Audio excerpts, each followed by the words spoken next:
Welcome back to a best of 5 series of top level StarCraft 2. What I've got for you today is a classic matchup, a Terran versus Zerg.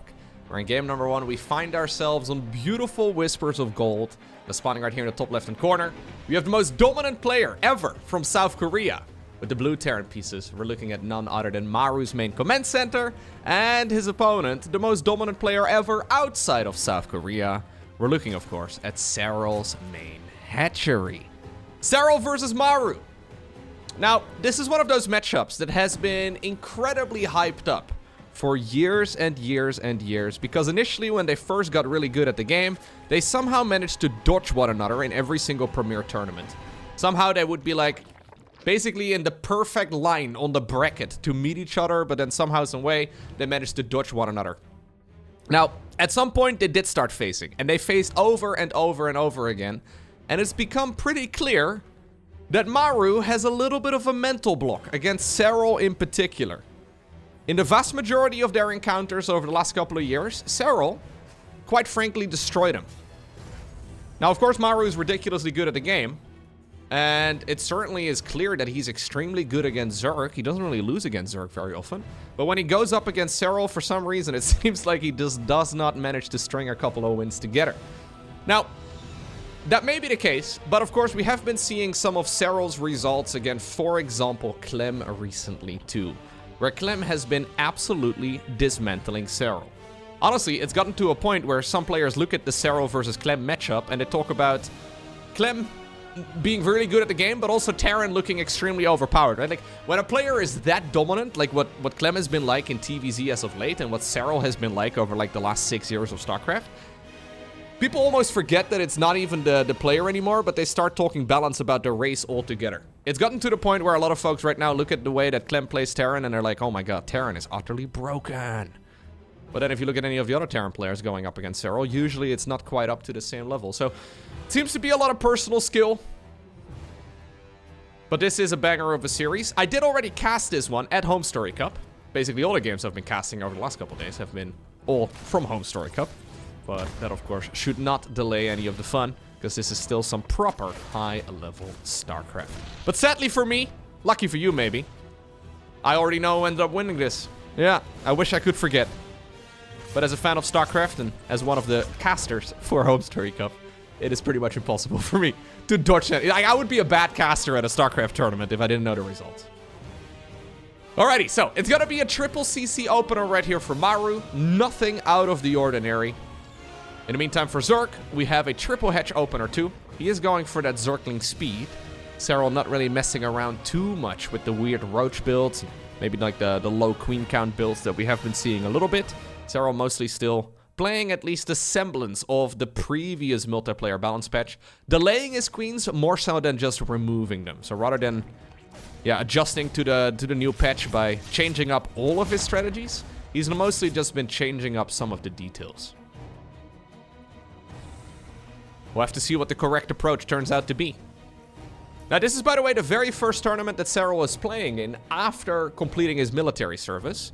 So from about the beginning of the year to, I think, about September, maybe October or so, Serral could not play the game full-time because he had to do his military service in Finland.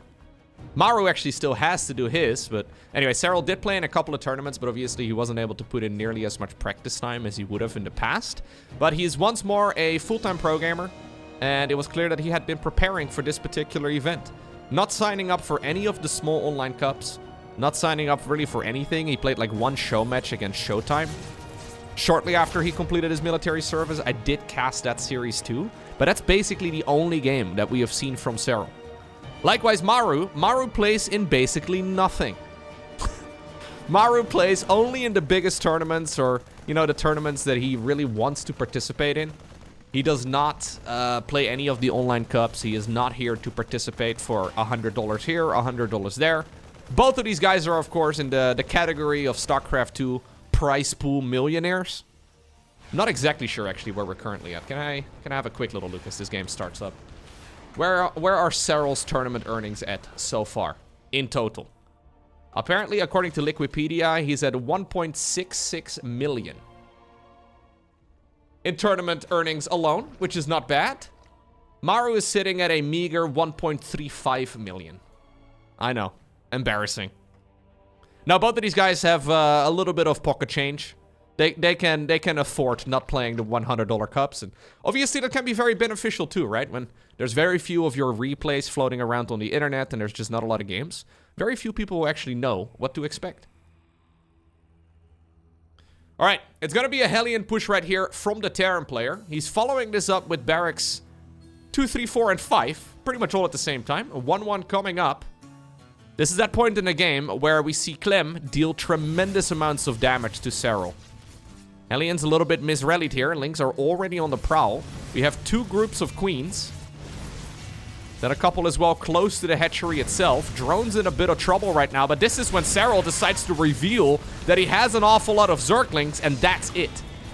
That is all the wind taken out of the Terran player's sails. If you contrast this move right here from Maru to what Clem does, it's night and day. I think Maru, with his previous losses against Serral, he realized, yo, I need to, like, figure out how to win. And it seems to be that this, like, French kid has a very good oh, no. He's got a very good understanding as to what is supposed to be happening.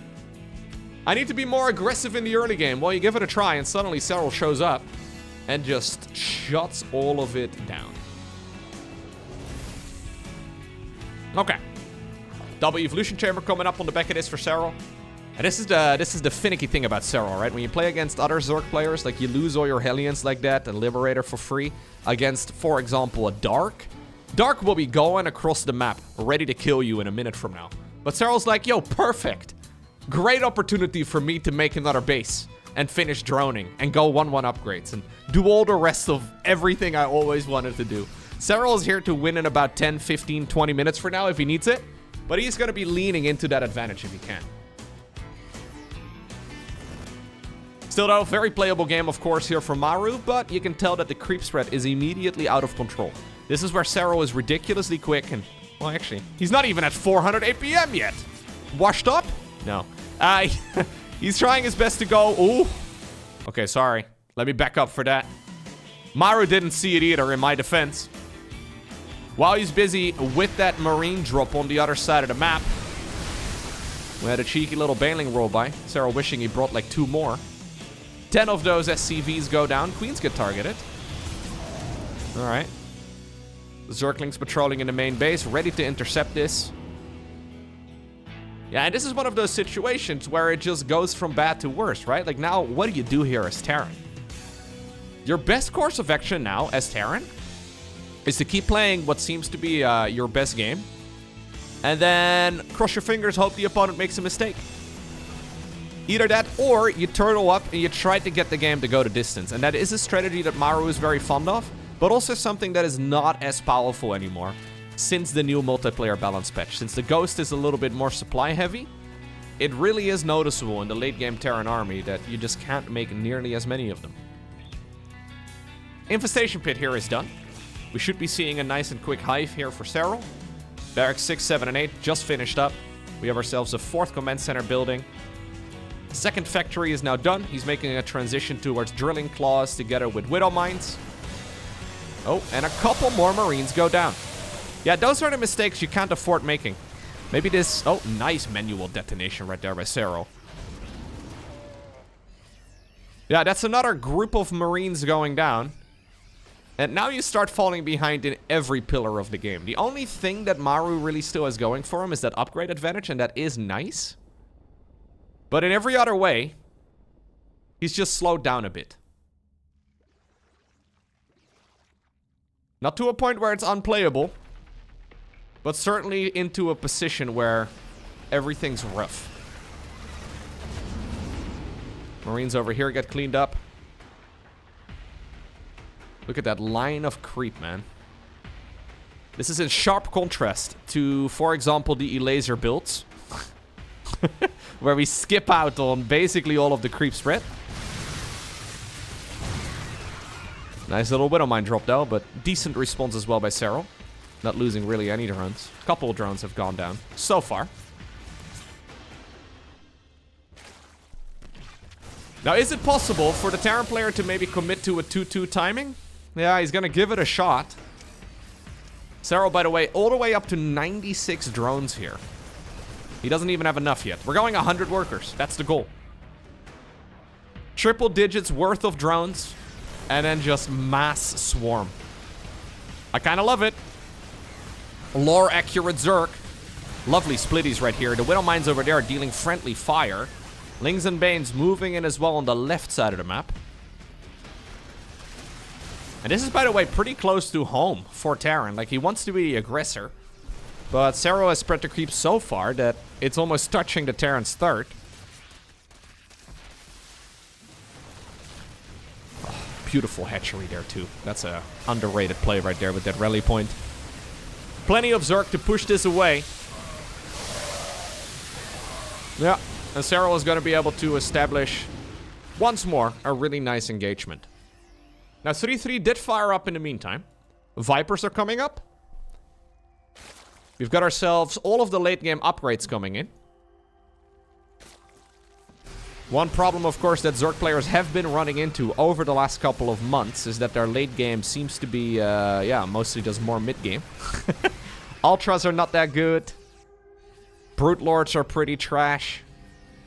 You can make use, I guess, of Lurkers, but it's usually better to go for something else. Just continue onwards with Hyderling Bane and keep the ball rolling. Maybe mix in some Infestors and Vipers, but your late game units are a little bit shaky.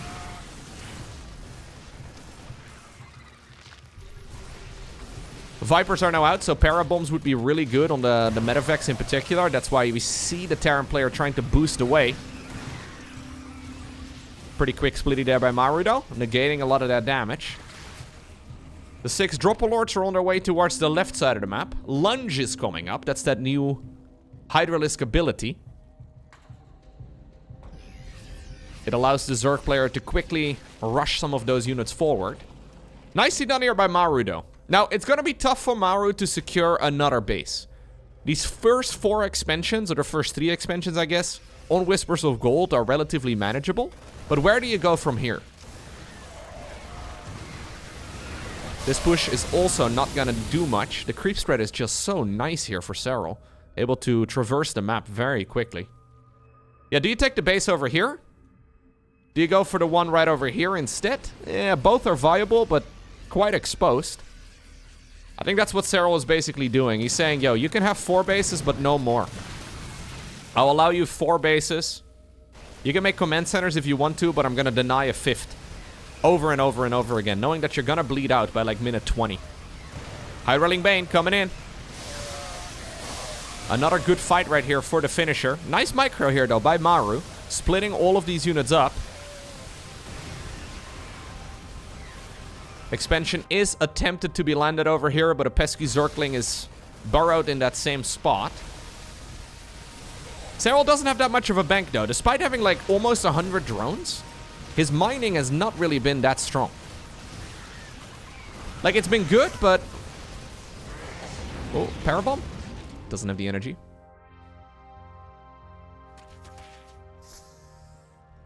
Yeah, it's been good, but he's been spending very rapidly, too. We have a look right now at the resources lost. Heavily in favor here of the Terran player. Cheeky little abduction to get that siege tank a little bit closer.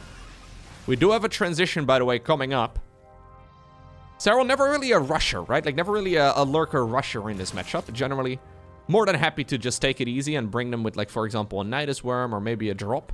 That drop, by the way, got stopped in its tracks since Maru saw it coming in nice and quickly.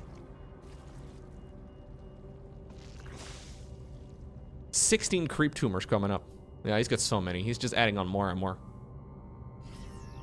Zergling finally got pushed away. Another command center is heading down south, but a Ling is also occupying that location. Yeah, Serral has got his eyes set on denying this base. He needs to be careful, though. The creep spread is good here, but obviously these fights aren't taking place on creep. Both of the command centers are going to be blocked. That's what it says, right? When you try to yeah, blocked. Okay. Zergling is going to get destroyed. Planetary Fortress is coming. Keep in mind that the Planetary has 1 less armor in the new patch. Doesn't sound like a big deal. I mean, it's really not that big of a deal, but it does make this type of situation to play defensively a little bit more difficult. This is not the type of game where Maru can really get, like, building armor and all the rest of it very easily. There's that Hydra lunge. Trying to get underneath the command center, and he is going to be able to shut that one down. Command center is set up over here now. A couple of ghosts are starting to land. Command center, by the way, falls. Oof, that's a lot.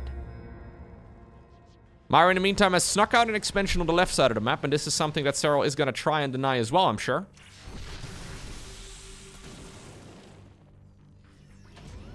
Dude, Maru is so strong, though, in these defensive games. Yeah, definitely the best defensive Terran on the planet. I don't think it's the best playstyle, especially not in the current patch. I think that more aggressive approach, the one that Clem likes to play a lot, right? Where he's just constantly in the opponent's face. I think that is the superior way to play. But Maru needs to be respected in these sort of scenarios. If Zerg throws away too much money, this is still very good for Maru. And look at the banks right now. Most of it has evened up. Now, this is not a game, again, where we already have all the Iron Bank, right? We don't really have all the command centers ready to go. Serral now also has managed to sneak a Nidus Worm in between these missile turrets. Medevacs are loaded up to try and shut down any of the Zerglings, but they're rallied away. In the meantime, he's pushing with Hydraling Bane at the front. Planetary Fortress, though, at this point is done. And Maru secures the expansion. Serral once more using that new ability to get his units out of there as quickly as possible. Okay. Slowly but surely, Maru is taking control of his side of the map. So the goal for Maru is to try and take 50% of the bases and then hopefully mine them all out. If he can take 50% of the map, that would be absolutely amazing, because obviously he is trading cost efficiently. So that is the win condition here. But that is still a long whiles away. But the fact that he secured a 5th base is a huge step in the right direction.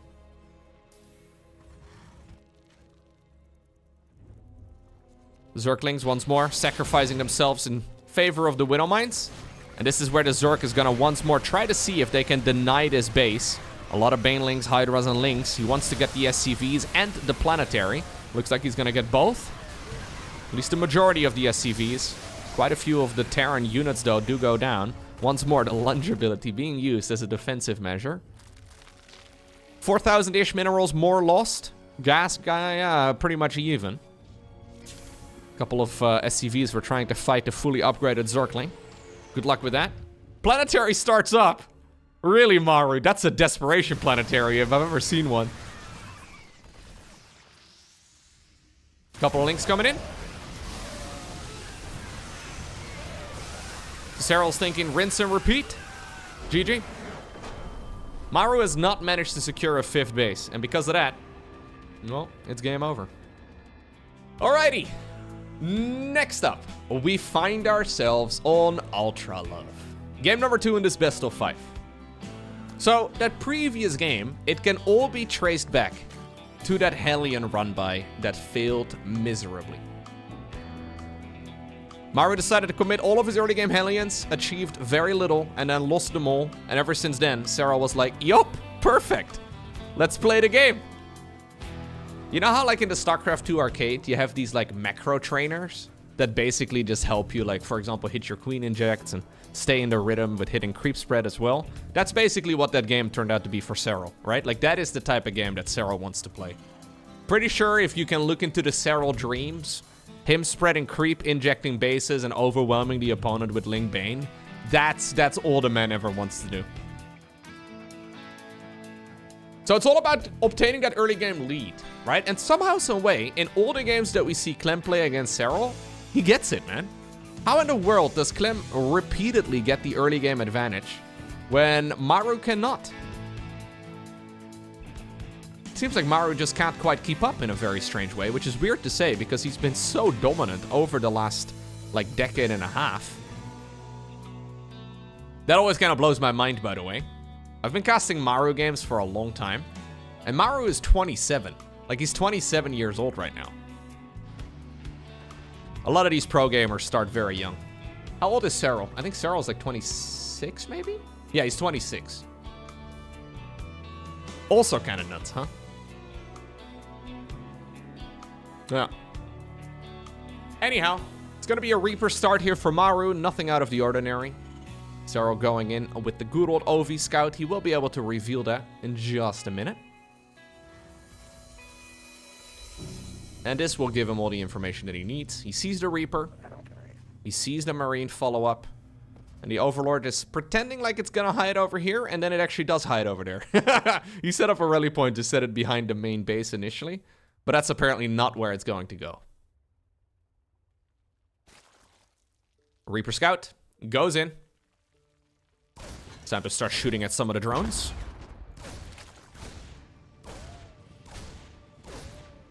Okay. Oh. Quick on the keyboard.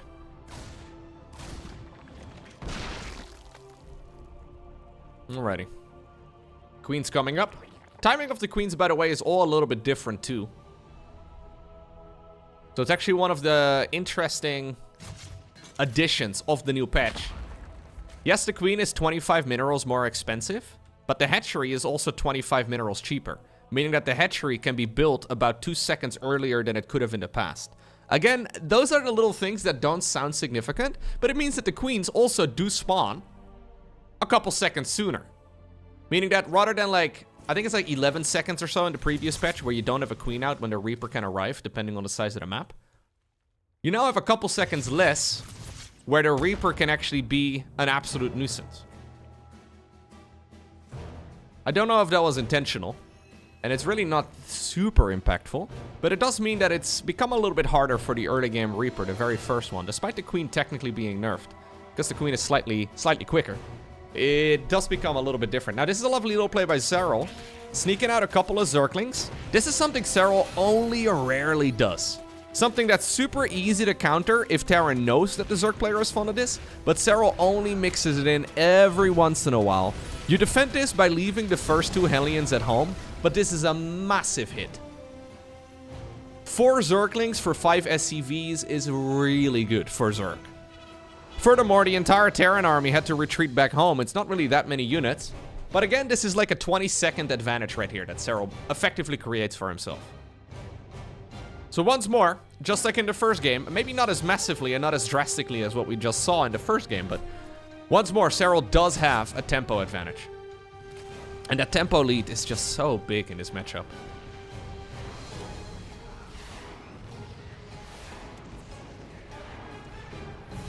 Queen's moving forward. Trying to see if they can go around. They have, by the way, released the replay pack for this particular tournament.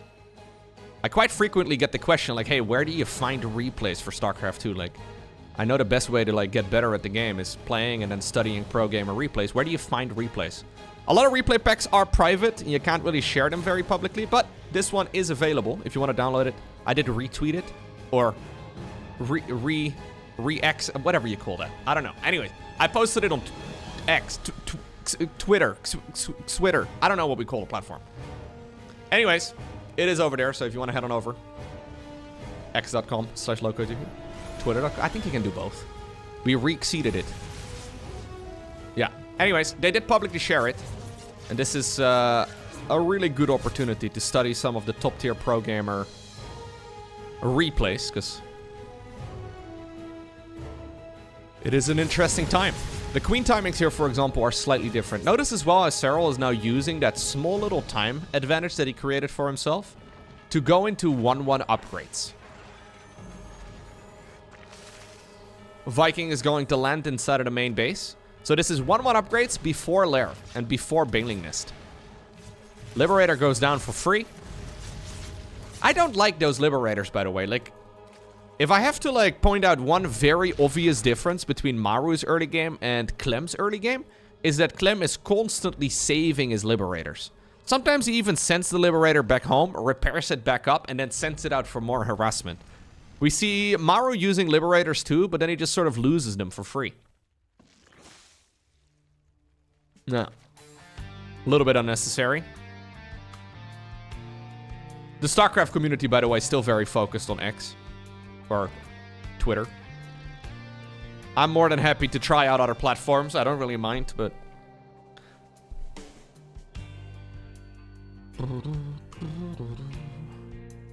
Armory coming up right now for Maru.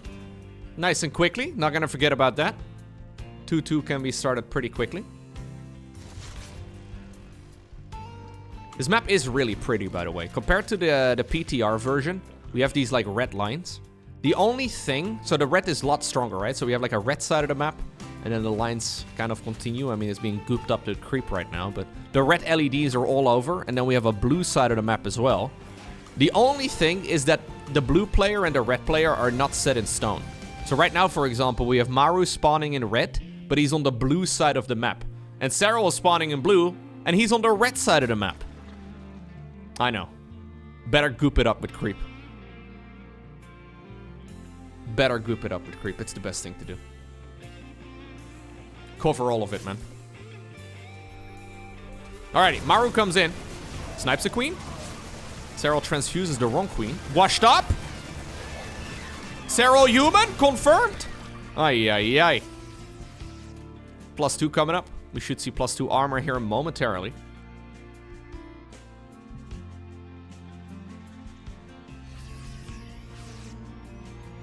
This is, by the way, where the... Oh, wow. Uncharacteristic mistake. That's a big one, actually. It was like what, 10-ish Marines? Something like that. Felt like a substantial amount of Marines just died.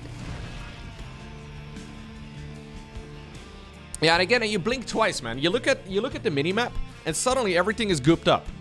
Shall we look at some first-person view, actually, from Serral? So this is what Serral is looking at while playing the game. Always playing with the Abyssal announcer.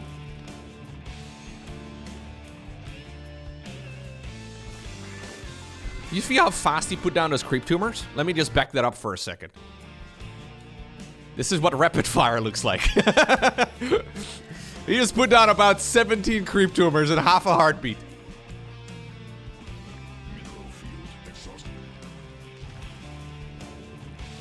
A lot of StarCraft players generally play with keyboards that have very, very fast repeat rates and very low repeat delays. Meaning that they can very quickly spam buttons. We can switch to Maru's first-person view for a second. This is what Maru is looking at.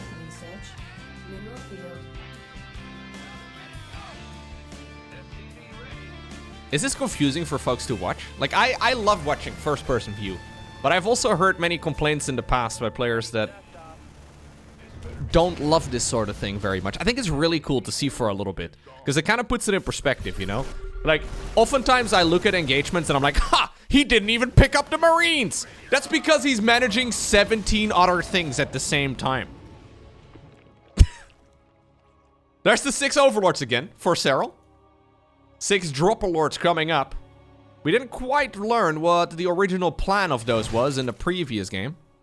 Let's see what the goal is. Yeah, I personally like first-person view because it's impressive, but I can imagine it's very chaotic if you have no idea what's happening. I think it's nice to look at for a little bit. Overlords. Yeah, almost in vision, but that's hard to see. Maybe he did notice. If he would have noticed, I think he would have actually sent some units in. Oh, he did notice.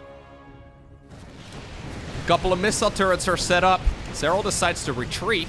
I would have never retreated there, dude. If that was me, I would have been 100% committed. In the meantime, though, he's sending in units to the bottom of the map as well. Big bada boom. And that planetary is gonna die. Looks like the majority of the Lings have also died here, though. And that is really quite nice for Maru. I mean, he loses the seas. Oh, my God. What was that? Was that you? Oh! 14, huh? Not bad. The commanding officer of the Terran army right over there killed 14 Banelings. That's the Terran dream. Yeah, and this is slowing down Serral a bit. I was liking that situation for Serral significantly more than I did for Maru, but that engagement was expensive. The drop in the main base was denied. That Widowmine got a lucky hit in, and suddenly we find ourselves on Ultra Love in a what I would call even situation. This is now when Maru can start working on the Iron Bank. He's building additional command centers. We're making the transition to Ghosts. We can go into 3-3, Ghost Cloaking. Maru gets to carve a little bit of a path onto the creep as well, and this is now very much so a game that is once more, I would call even. So how do you proceed from here? Widow memes? No reaction? Perfect reaction.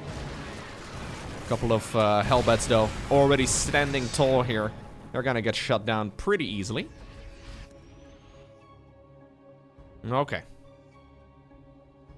Lurker range coming up. So Serral once more, skipping out on Ultras altogether. Ugh. It's a lot of siege tanks and lings and banes, but... Oh god, he gets the orbital too. That is sloppy. You should never be losing orbitals. Like planetaries, you can't really do anything with, because they can't fly. But orbital commands can obviously just lift off, and... losing an orbital command like that is a little bit painful. +3/+3 coming up though for Maru, and that's gonna make life more manageable again. Serral needed to get a little bit lucky there, but he gets the job done in that department. Fight over here is looking a little bit better for Maru, but I don't think there's quite enough for Terran to kill the base, or is there? He wants to target it down. Yeah. Now the reinforcing units are here. That's an awful lot of links. This is a big map though. Like, this is a map with a relatively, like... It has a quick rush distance, but it's very wide. So these bases are very spread out all over the map. And that's of course quite good for Terran if you want to be pushing into those outer bases. But likewise, if you have all of it creeped up, Serral can very quickly maneuver his units from the bottom right all the way to the top left.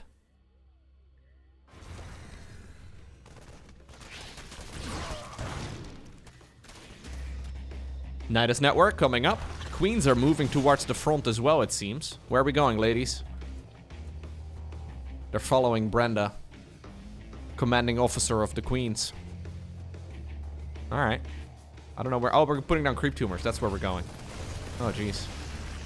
Brenda, no! Oh, no! Well, that's sad. Anyways. Oh! Maru, careful now. We can't keep giving away units, man. Luckily he's got cloaking enabled here for his troops, but the ghost can survive. That fight wasn't as atrocious as it could have been, actually. Maybe it turned out to be quite good. Caught off guard. I think it's honestly little plays like that, though, where I look at that and I'm like, yeah, no, Clem wouldn't have engaged like that. I know I can almost not utter these words, because there's a lot of Maru fans all over the internet. But I think Clem might just be better. Can I say that? Yeah, I think so. Clem, faster, stronger, taller, more handsome, you know, better. Can I don't know. Can I say any of these things without upsetting the Maru fanboys? Ooh. Oh my god. Ooh. Nice little push. Those medevacs are so low, man. Maru should be very happy that there is no Viper close by. Because one Parabomb and all of this would have died. Serral goes deep. Oh, there's the Vipers coming in. Another planetary fortress dies.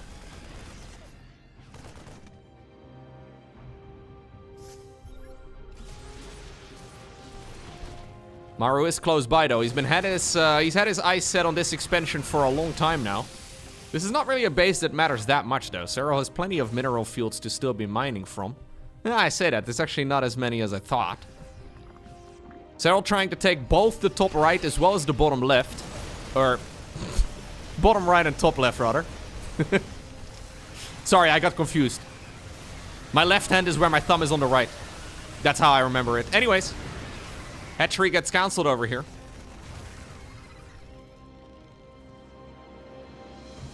I'm assuming Maru is well aware of that expansion in the top left, right? Yeah, he probably should be sending like a single Liberator or something over there to be a bit of a nuisance. Instead, he's decided to group all of his units together like he can go ahead and win the game over the next couple minutes. Maybe it's possible. While Serral is busy defending over here, though, he's once more sending in the Nidus Worm.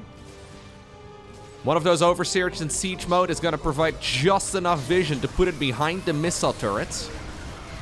Lingbane chasing away this army. Is there anything inside of the worm? Not really. Oh, one lurker. I mean, I kind of love the one lurker, to be honest. It's something that requires a bit of APM, although obviously in this instance there is missile turrets as detectors. The base lives, by the way. The base lives at 47 hit points. I often wonder if at some point it's worth just killing the base yourself and just building a fresh hatch. Because it's gonna die.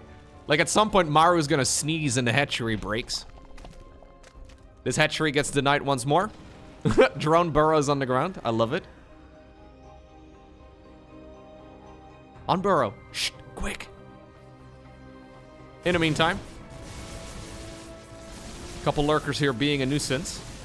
You can see that Maru suddenly is forced to sit back a little bit. He decides to idle at 69 SCVs, which is quite nice. Means that he's got a lot more supply available for army, and he's going to be using that right now to his advantage. I think this hatch is dead. Another knight is wormed out over at the front. Serral decides to actually engage here. Once more, the ghost sleeping on the job. Can't make those mistakes against Serral, man. Serral forced to disengage again. Brilliant game, though. There's now infestors being added into the mix. We don't really have a proper, like, Liberator late game transition here from Maru. There's a nice fungal, though, a follow-up fungal as well. Ooh, a Hydra lunge being used, too, to try and close the distance to those fungal units just a little bit. Misrally troops over here for Terran 2, and luckily for Maru, at least the Medivacs can boost away. We have a lurker group just trying to be annoying.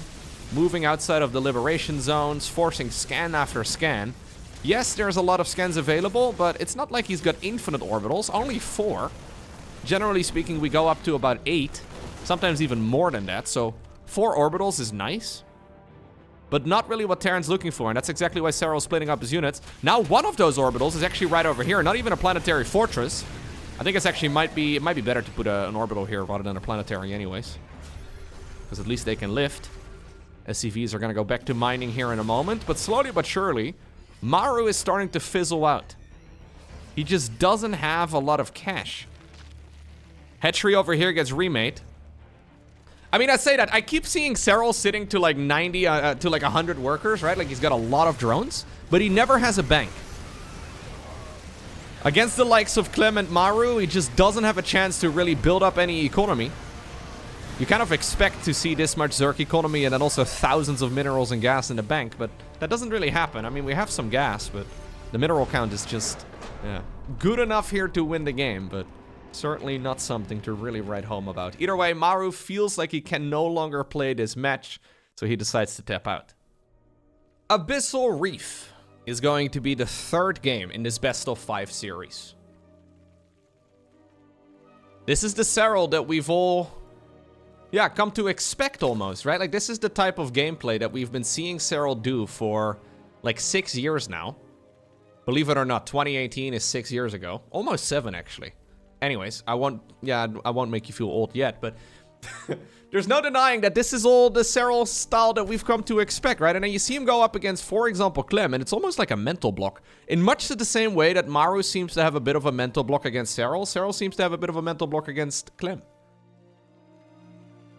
Well, maybe it's not so much a mental block. Maybe it's just that Clem is an absolute TVZ expert. Then again, we do see Clem losing against some of the Korean styles from time to time, where they're just a little bit less predictable. Serral decides to mix it up a little bit too. He's going right now into a pool first. And then eventually a hatchery on the low ground.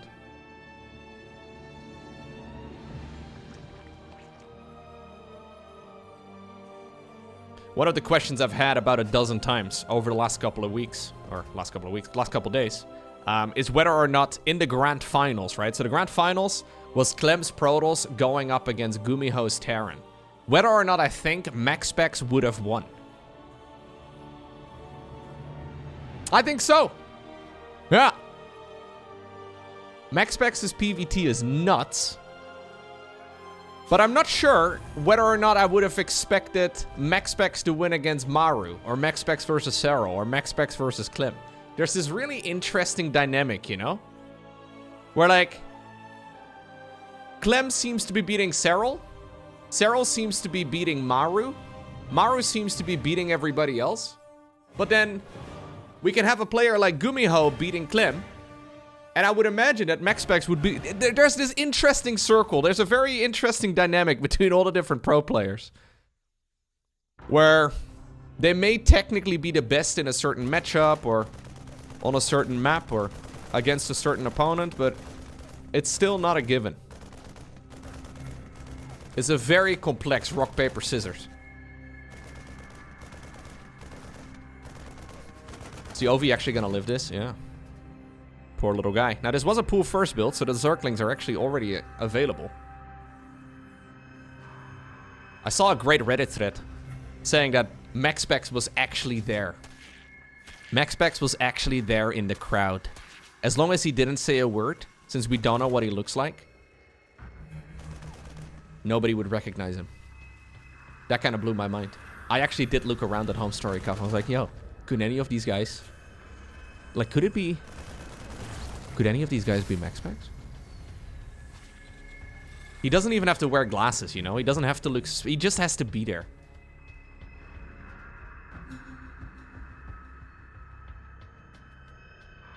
Maybe I'm MaxSpecs. Maybe the reason MaxSpecs doesn't go to offline tournaments is because I'm MaxSpecs. I'm already casting. Why would I be playing the tournament instead? And to be fair, Denmark and Dutch, what's the difference anyways? Cheeky little marine opener here, though. Skipping the Reapers. Going straight into Hellions on the back of this. Yeah, no wonder I've been turning into such a MaxSpecs fanboy over the last couple of weeks, huh? In the last couple of months. Really, the last couple of years. I'm just hyping up myself.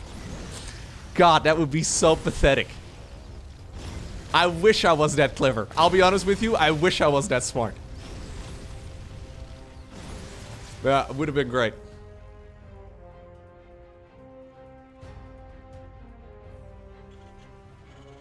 I even hired I hired somebody else to do the interviews for me, you know? Like, no camera, obviously, but just my voice.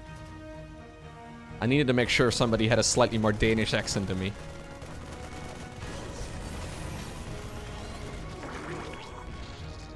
Okay, so it's a quick Roach Warren opener here for Serral.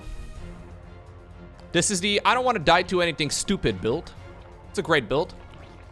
You can obviously use the Roaches offensively too if you want to. But generally speaking, use them for base defense. Serral, by the way, not opting to go for any of those wall-offs that we have been seeing. Instead, he knows that the creep is likely going to be denied on the low ground. So he's using this... I guess he's plugging the queens in that gap, right? Making sure that the Hellions and whatnot can't really run by. Yeah, just keeping them at least reasonably close by. Stimpak coming up. Third command center. Hello. We need an orbital here, Maru. Maru. We need an orbital, please. He canceled the SCV. Please make the orbital. Maru. Thank you. Sorry. I needed to shout at him a little bit. It's just like my viewer submitted replays now when I'm shouting at a Silver League Terran for never making an orbital command. He's busy microing, I guess, on the other side of the map. But that is actually quite a blunder. Extra energy on those orbitals is huge. And it does seem like Maru is a little bit shaken after those previous couple games. Like, those are moves. So I don't really want to, like, dive too deep into it. Because obviously it is a mistake, right? And pro gamers make mistakes. But other than MaxSpecs, maybe Serral. But it is worth noting that this is something that is practiced tens of thousands of times. Like, this is the type of build that Maru plays in like 80% of his Terran versus Zergs. And a lot of your early game can be fully autopiloted. So if the muscle memory is not quite in shape there, if your orbital is late, I do think it is something worth noting. Banshee escapes with literally 3 HP. It is, by the way, Roaches with speed and +1/+1 right now on the back of this here for Serral, who's going into an infestation pit once more. So we're once more looking here at like a 7-minute hive.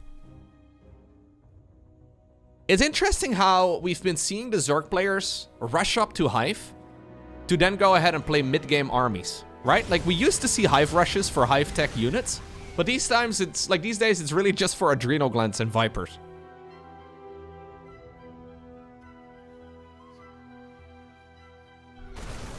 Marines coming in through the center of the map.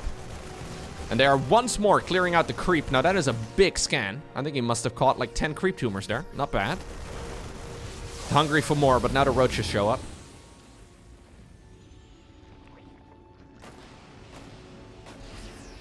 Hydra then. We should see a Hive. Right now. Okay, right now. Okay, well, fine then. We should be seeing it momentarily, though. Maru is only at 51 SCVs here. Yeah, so Maru actually stopped making workers there for a while, which may be the reason that Serral is a bit delayed on his Hive. He's been looking around. This is, of course, something that Serral does continuously. Rather than focusing on a lot of economy here, Maru is essentially doubling down on aggression. As Serral has figured out that this is something a little out of the ordinary, so rather than going quick Hive, he's going quick Lurker then, without any of the Hive tech upgrades. Idling at just about 70 workers here does indeed seem correct. Now that he's safe, he starts up the Hive. So no autopilot here by Serral. Constantly scouting and making his decisions based off of what he's seen. Spore crawlers coming in. Don't give them away. Spore crawler's actually so nice. Oh, come on. Ah, okay. Well, that's a big deal, actually. Because when you open up roaches like this, Zerg doesn't really get any anti-air until quite a bit later. Like, every Hydra is likely to be morphed into a Lurker for, like, the next minute or two. So those Banshees could have had full map control. Instead, we give up a few of those units, and that means that Serral can just cruise along again. He did go 2-2, by the way, and he is going Missile. So no transition towards Ling Bane, or at least not too aggressively. Mostly just focused on what seems to be Roach Hydra Lurker. And I guess if Terran doesn't have a whole lot of economy, it's not a bad idea. Like, eventually there's a base coming up here for Maru, but it's pretty late. All Serral's really focused on right now is trying to stay alive. He knows he's got a significantly bigger economy than the Terran here. Nice biles. Gonna shut down that siege tank. Here's that giant... Where's... There's a shark here somewhere. Oh, there it is. Hey, buddy. I don't know... Okay, anyways. You're blocking the screen. In case you were wondering what those random notches around the end were. Serral decides to give up on this base and take the expansion on the low ground instead. I love this. He knows he needs time to get Lurkers out because there's really nothing that Maru can do against Lurkers at this point in time. I mean, you can stem in with Maru, with like Marines and Marauders, and maybe if you're like Björn, you can pull that off. But Serral realizes here all he needs is time, and taking the low ground base here is the perfect choice. Fourth command center only halfway done at 10 minutes in the game. I do like this build overall though for Maru. It's by far the closest he's come to playing a comfortable match.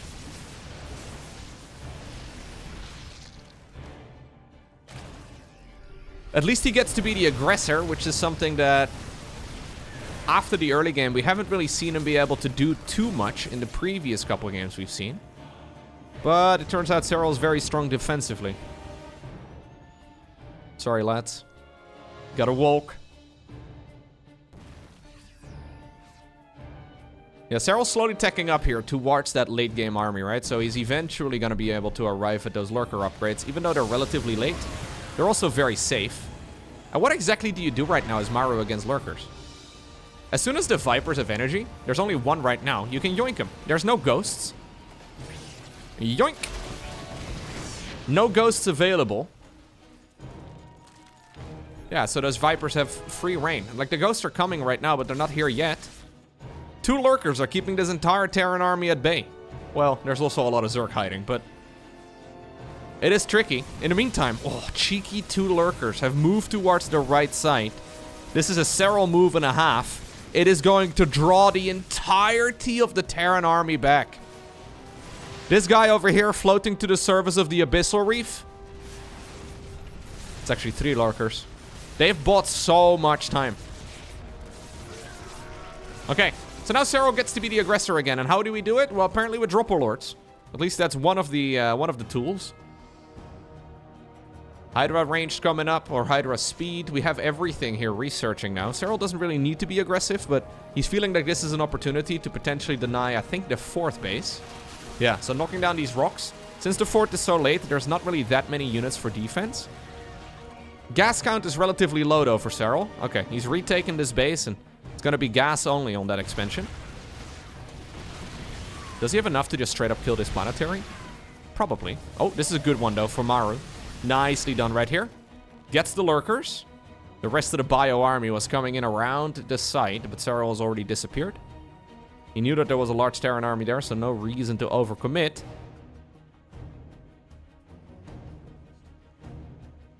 Nanomuscular Swill. Coming up right here for Serral. Fun fact, that was my nickname in college. He's going to be using it, though, to try and lunge those Hydras forward.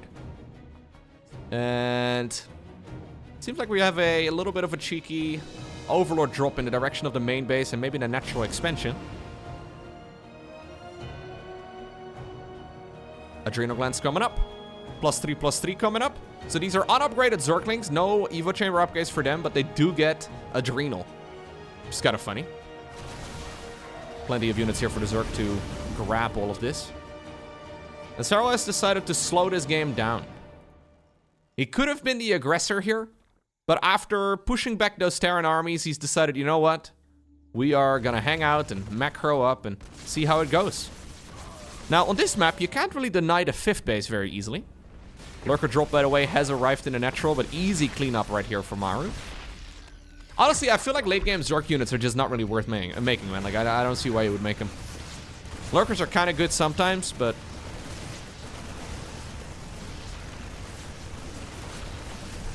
This is a good push, though, by Maru.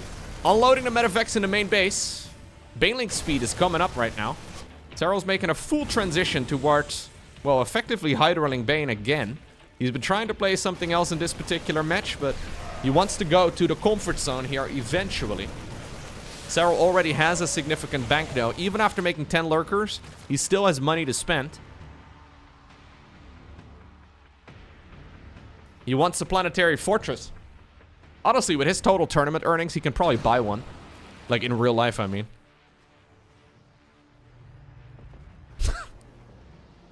In the city of Pornainen, Finland, there's one giant planetary. That's where Serral lives. That's how I picture it, anyways. This is nice, though, for Maru. The fact that he can take this low-ground expansion is huge. And you can see that that is something he is enjoying quite a bit with the amount of orbitals that he's adding into the mix. Serral is cruising, though. This is the first time we really see him have a significant bank in this series. He's going into a Ghost Academy, a Spire right now. But honestly, this attack over here is a banger. 15 SCVs go down. The rest of the Zerg army is currently at that 5th base. You blink twice, and Serral is all over this. Couple of lurkers in the back over here, lurkers in the back over here, massive Zerg army in the front over here, going after the orbital, or the planetary fortress rather. And the planetary does fall. 23 SCVs also die. Serral will be more than happy to trade out these Roaches and Ravagers for something that he can, well, replace them with, because he doesn't actually want to be playing Roach Ravager anymore. It's going to be full Hydras on the back of this. Hydra, Lurker, Viper.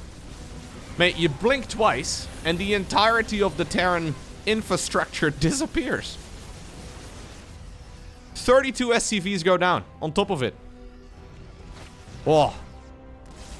Honestly, that was a beautiful game right there. A beautiful play by Serral.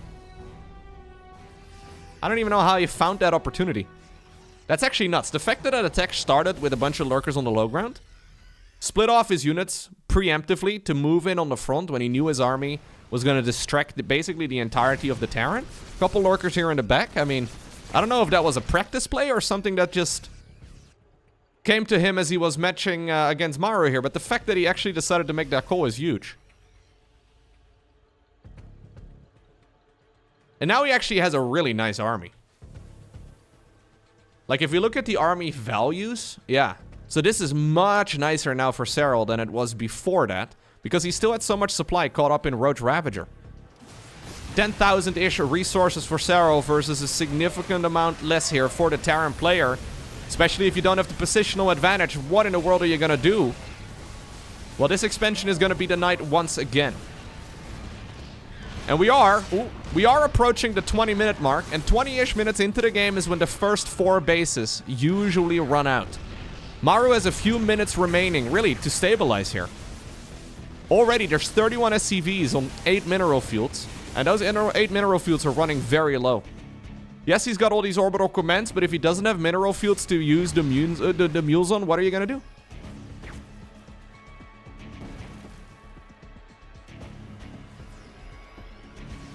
We even have flyer attacks coming up. I think Serral was thinking the only way I can ever lose is if this is going to be some sort of weird, like, late game.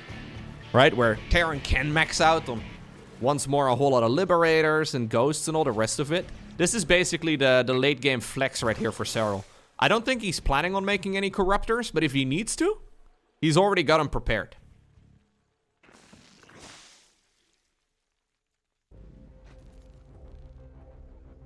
Nidus Worm in the back. Couple of changelings there. A la Rogue. Abductions are a possibility, but good EMP. Looks like we had one of the commentators here from another one of the streams lag out. Lurkers go into the main base. Lurker over here in the back as well, drawing the Terran's attention. And in the meantime, if you look at the minimap, the entirety of the rest of the Zerg is moving forward. Siege tanks get abducted on the low ground. Planetary fortresses, the SCVs, they're also going to go down. Yeah, and this is domination. It's not that Maru is playing poorly. It's just that Serral's playing better. Look at the minimap. He's gooped everything up.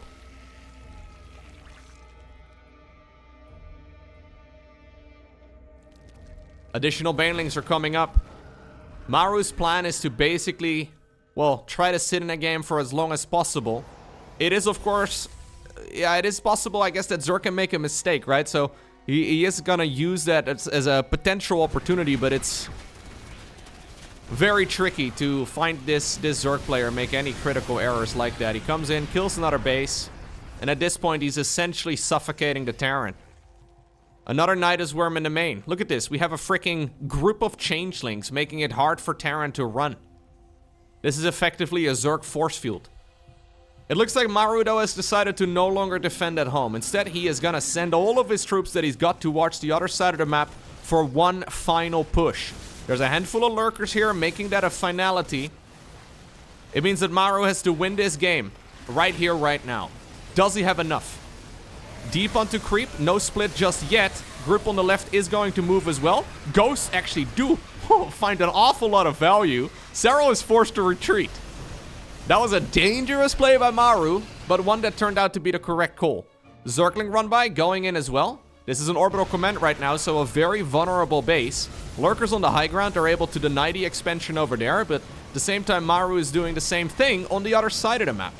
There is, however, another hatchery in the top right-hand corner that Serral is now enjoying the minerals from, and this is still looking like a scary Terran force, though. Serral is basically spending all of his gas right now on just more banelings and as many Zerglings as he can afford. It is time to once more go and chase away these ghosts. The Terran economy is now only down, though, to 26 SCVs. And despite some really nice micro here, I just don't think there's going to be enough. And there it is. It's Serral who obtains the victory 3-0 over Maru.